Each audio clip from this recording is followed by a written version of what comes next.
Hello everyone and अस्सलाम वालेकुम, this is Sharifa Yasmin. Welcome back to my channel. देखते रहो। आज के वीडियो में हम बात करेंगे शाहिद असलम साहब के हवाले से, जिनको batting coach Pakistan cricket team का बनाया गया है, और इसके साथ साथ हम बात करेंगे मोहम्मद यूसुफ के हवाले से, जिन्होंने इस्तीफा दिया और उस इस्तीफे का क्या हुआ उसके हवाले से बात करेंगे। और साथ साथ हम बात करेंगे T20 रैंकिंग की। चलिए वीडियो स्टार्ट करते हैं, लेकिन इससे पहले अगर आप मेरे चैनल पर नए हैं, मेरा वीडियो आपको अच्छा लगे तो प्लीज आप मेरे चैनल को जरूर सब्सक्राइब कीजिएगा, लाइक कीजिएगा और कमेंट कीजिएगा। चलिए जी वीडियो स्टार्ट करते हैं। सबसे पहले हम जो बात करेंगे वो शाहिद असलम साहब के हवाले से करेंगे, जिन्हें अब पाकिस्तान क्रिकेट टीम का बैटिंग कोच मुकर्रर किया गया है और उनको हायर कर लिया गया है, और ये आकिब जावेद साहब के रिकमेंडेशन पर इनको हायर किया गया है। इनके हवाले से आपको बता दें कि ये एक क्वालिफाइड कोच है, और इसके साथ साथ इन्होंने डिफरेंट ओहदों पर जो है वो पाकिस्तान क्रिकेट बोर्ड के साथ काम किया हुआ है, जिसमें ये असिस्टेंट कोच भी रहे हुए हैं, उसके अलावा फील्डिंग कोच भी रहे हुए हैं, उसके साथ साथ असिस्टेंट मैनेजर भी रहे हुए हैं, और 2 साल से ये काम कर रहे हैं coaching capacity at the high performance centre in Lahore. तो ये तो इनका प्रोफाइल है जो ये काम कर रहे हैं। अगर हम देखते हैं शाहिद असलम साहब को, तो इंटरनेशनल लेवल पे ये खेले हुए नहीं है।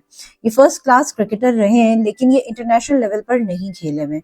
अब दूसरी चीज जो आती है वो ये आती है कि टीम को ट्रेन करना है, क्योंकि इनका जरा पढ़ाई लिखाई से ताल्लुक है। ये पढ़ाते हैं, लेवल 4 कोचिंग इन्होंने की हुई है, और ये पढ़ाते हैं। तो पढ़ाने का मतलब ये होता है कि ये थ्योरी पे ज्यादा बेस करेंगे, और ये वो टेक्निकल एस्पेक्ट्स बताएंगे जो हमारी टीम में इस वक्त हमें नजर नहीं आ रहे। जिस तरह वो ग्राउंड में उतर रहे हैं और उस तरह से परफॉर्म नहीं कर पा रहे, या वो उस तरह से खेल नहीं पा रहे, या उनको उस ग्राउंड की समझ ही नहीं आ रही, या उस पिच की समझ ही नहीं आ रही, तो इनका काम यह है कि ये इनको टीच करें, इनको बताएं कि कमी कहाँ पर आ रही है और किस तरह से वो जो कमी है उस एरिया को वो पूरा कर सकते हैं। तो ये मैंने बड़े आसान अल्फाज में आपको बता दिया कि इंटरनेशनल लेवल पे खेले नहीं है, लेकिन टीम के साथ गए जरूर हैं, और उसके साथ साथ हम कहते हैं एक्सपीरियंस इनका ठीक ठाक है। तो इनका जो एक एडिशन है, बहुत पॉसिबल है कि वो हमें एक पॉजिटिव टीम को जो है वो एक पॉजिटिव रास्ते पे ले जाए। बहरहाल इनका एक्सपीरियंस मैंने शेयर किया आपके साथ, बताया कि जी अब इनको ले लिया गया है और देखा जाता है कि ये टीम को किस तरह से ट्रेन करेंगे, क्योंकि ये जो हमारी टीम है ऑलरेडी ये ट्रेन तो हुई भी है।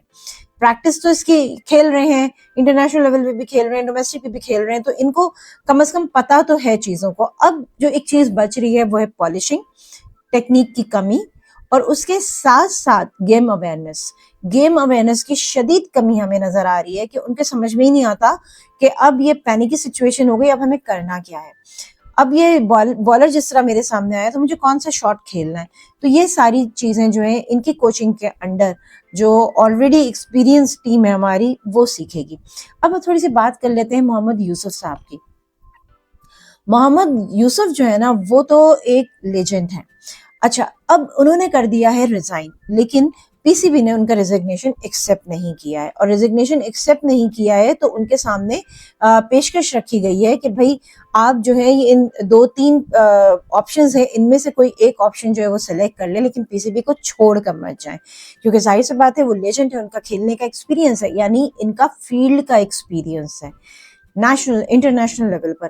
तो जो एक चीज हमें नजर आती है, क्योंकि हमारी टीम तो चलो ऑलरेडी खेल रही है ना, जो अभी बड़ी हो चुकी है, अंडर 19 जो टीम होती है, जो बच्चे आते हैं नए, अगर इनकी वहां पर एक्सपर्टीज इस्तेमाल की जाए तो ये अपना जो टैलेंट इनके पास है कि बैटिंग कैसे करनी है, बॉल को हिट कैसे करना है, अगर घंटा 1.5 घंटा ये बच्चा सिर्फ ये देखे कि ये किस तरह से प्ले करते हैं, तो उसको वहां से खेलने का एक्सपीरियंस वो मिल जाएगा। यूं कह सकते हैं कि शाहिद असलम साहब जो हैं वो अगर थ्योरी देंगे, तो मोहम्मद यूसुफ जो हैं वो एक प्रैक्टिकल पॉइंट ऑफ व्यू से बहुत इंपॉर्टेंट कोच साबित हो सकते हैं।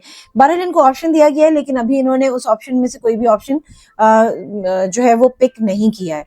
फिर साथ साथ मैं यहाँ पर ये कहती हूँ, अब थोड़ा सा मैं इनकी एक चीज आपके साथ शेयर कर रही हूँ, जो इनका अपना कहना चाहिए एक्सपीरियंस है वो शेयर कर रही हूँ। मोहम्मद यूसुफ का जो शुमार है वो पाकिस्तान के चंद कामयाब तरीन बैटर्स में होता है, ये बात आप सब जानते हैं। अच्छा, इन्होंने 1998 से 2010 तक अपने करियर में 7,530 टेस्ट रन्स किए हैं और 9,720 वनडे रन्स स्कोर किए। اور انہوں نے ٹیسٹ کرکٹ میں ایک کیلنڈر سال یعنی 2006 میں سب سے زیادہ 1788 رنز بنانے کا اعزاز حاصل کیا ہے۔ تو بھئی اتنے بڑے لیجنڈ کو ایسے تو ضائع نہیں کیا جا سکتا، ان کی جو ایکسپرٹیز ہے اس کو بالکل یوز کرنا چاہیے، اور پی سی بی کا یہ ڈیسیشن صحیح ہے۔ لیکن اس کے ساتھ ساتھ ایک بات جو میں جانتی ہوں کہ اگر انہوں نے ریزائن کیا تو اس کے پیچھے ریزن کیا تھا؟ ٹیم میں سے کس نے ایسا کیا کیا جس کے بعد انہوں نے کہا کہ چلیں ٹھیک ہے بھائی مجھے کرنی نہیں، میں ریزائن کر رہا ہوں۔ لیکن انہوں نے بہت ڈیسنٹ طریقے سے بات کی، جو اصل اسٹوری ہے وہ تو سامنے نہیں آئے گی، لیکن بہرحال انہوں نے بہت ڈیسنٹ طریقے سے بات کی۔ انہوں نے کہا کہ بھائی میری اپنی فیملی کمٹمنٹس ہیں، میں کنٹینیو نہیں کر پاؤں گا، لیکن ایسا ہو نہیں سکتا نا، کچھ نہ کچھ پیچھے ہوتا ہے۔ تو جو کچھ بھی ہوا ہے وہ پی سی بی کا کام ہے کہ اس کو سارٹ آؤٹ کروائے، اور جس نے بھی جو کیا ہے وہ ان سے معذرت کرے تاکہ ان کو واپس لایا جا سکے۔ اگر آپ اپنے لیجنڈز کو اس طرح سے ضائع کر دیں گے، ایک نیا کھلاڑی کھڑا ہو کے جو ہے وہ ان سے مس بیہیو کر دیتا ہے، یا کوئی بھی ایسا ایشو ہو جاتا ہے جس کی وجہ سے وہ ناراض ہو جاتے ہیں، اور اس ناراضگی کو وہ شو بھی نہیں کر رہے، نہ میڈیا میں وہ بتا رہے ہیں، لیکن پی سی بی کو تو پتا ہے نا کہ ہوا کیا ہے، تو آپ اس مسئلے کو حل کر سکتے ہیں۔ وہ مسئلہ حل ہوگا، آٹومیٹکلی یہ واپس آ جائیں گے اور اپنا ریزگنیشن جو ہے وہ واپس لے لیں گے۔ بہرحال انہوں نے واپس نہیں لیا ہے، پی سی بی نے ایکسپٹ کرنے سے انکار کر دیا، انہوں نے کہا ہم آپ کا ریزگنیشن ایکسپٹ نہیں کر رہے۔ تو دیکھتے ہیں کہ ان کو آپشن تو دیا گیا ہے، یہ اس کے اوپر کام کرتے ہیں یا نہیں کرتے۔ اب تھوڑی سی ہم بات کر لیتے ہیں رینکنگ کے حوالے سے، T20 رینکنگ کے حوالے سے، لیکن اس کے ساتھ ساتھ ایک اور خبر میرے پاس ہے، میں اس کو بھی شامل کرنا چاہوں گی۔ T20 انٹرنیشنل کے حوالے سے میں آپ کو بتا دوں کہ پہلی بار، جو اس سے پہلے کبھی بھی نہیں ہوا ہے، یہ بالکل فرسٹ ٹائم ہوا ہے کہ گرین شرٹ کو سال میں 13 میچز میں شکست ہوئی ہے۔ اس کا تھوڑا سا ڈیٹا دیکھ لیتے ہیں اور آپ کو بتاتی ہوں میں کہ کہاں سے یہ شروع ہوا، اور یہ کہتے ہیں اب جو شکست ہوئی ہو تو بدترین ترین شکست ہے، اور 2022 میں بھی پاکستانی ٹیم کو 12 شکستوں سے دوچار ہونا پڑا تھا۔ پھر 2010 کی اگر میں بات کروں تو 12 شکستیں قومی کرکٹ ٹیم کا مقدر بنی تھی۔ 2019 میں 8 ناکامیاں پاکستان کے ہاتھ آئیں، اور اس بار 13 شکستوں کا بدترین ریکارڈ بن گیا ہے۔ تو پاکستان آسٹریلیا کے خلاف ایک بھی سیریز نہیں جیت سکا، اور نہیں تو جیت سکا، کھیلا بھی نہیں، یعنی کہ برابری کا مقابلہ بھی نہیں کر سکے۔ تو بہت ہی، نہ ان کی بالنگ تھی نہ ان کی بیٹنگ تھی، یہ تمام چیزیں ان کی فلاپ ہو گئیں۔ ایک تو یہ چیز ہو گئی، دوسرا اب وہ T20 کے حوالے سے رینکنگ بھی آ گئی ہے۔ اس رینکنگ میں آپ کو بتاتی ہوں کہ کون جو ہے وہ پہلے نمبر پر آ گیا ہے، اور کون کون جو ہے وہ کہنا چاہیے کہ ڈاؤن فال کا شکار ہوا ہے۔